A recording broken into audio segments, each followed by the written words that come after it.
A Canon está lançando no mercado duas câmeras que estão mexendo muito com o mercado do audiovisual, a R5 e R6. Todas as duas são mirrorless. E os profissionais estão muito animados com essa câmera porque ela tem recursos de câmera de cinema.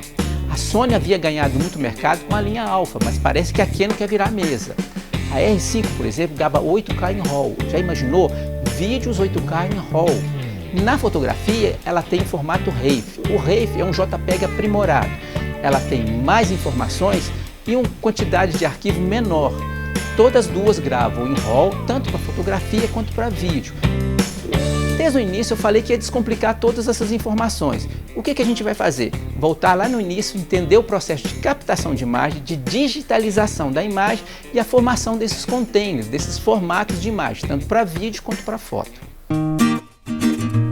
Vamos começar a entender no processo de captação de imagem. Toda câmera tem um sensor.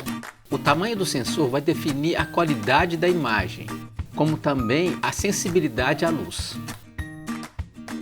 Do mesmo modo que acontece no nosso olho, a luz vai refletir nos objetos e sensibilizar a nossa retina. Nós enxergamos por causa das ondas eletromagnéticas.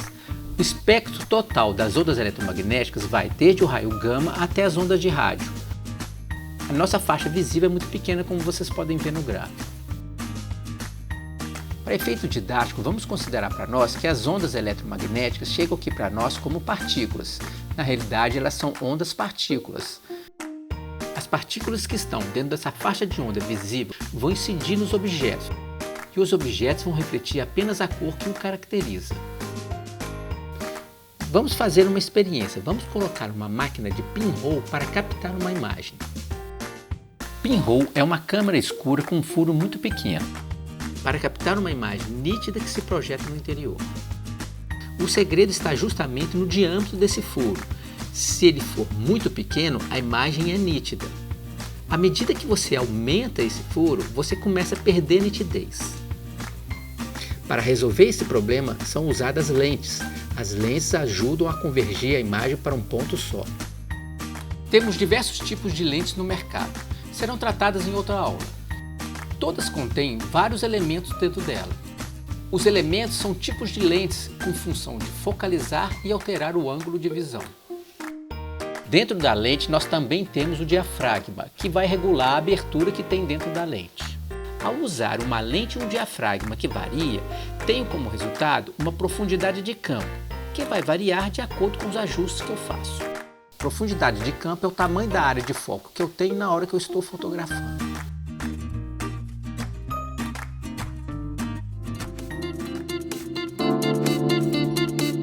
O sensor da câmera precisa da alimentação elétrica para trabalhar.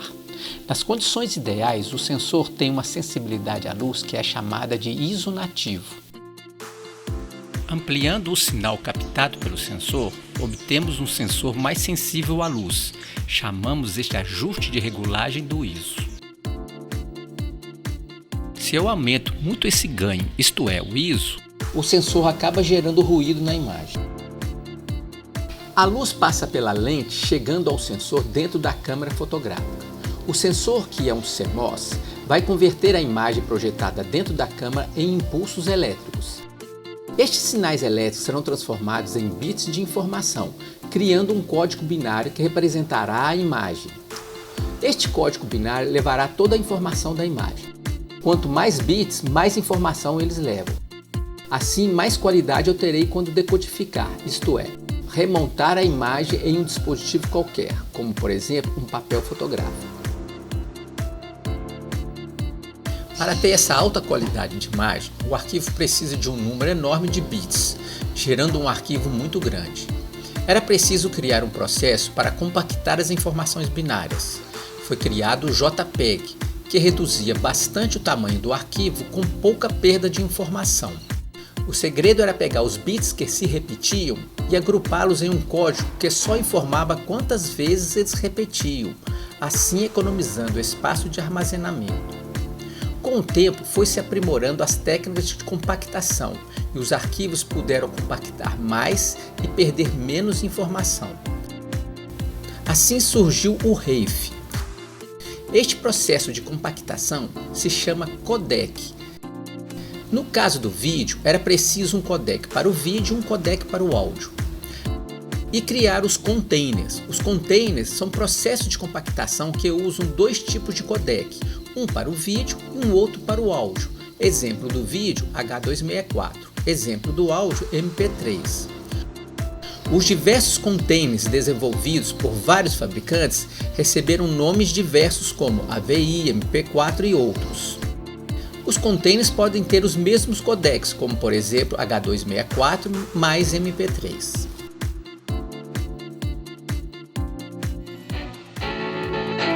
Há muito do que se falar ainda, mas é importante entender o que os codecs são. Existem muitos deles. Os fabricantes tendem a adotar aqueles que têm mais qualidade e mais desempenho.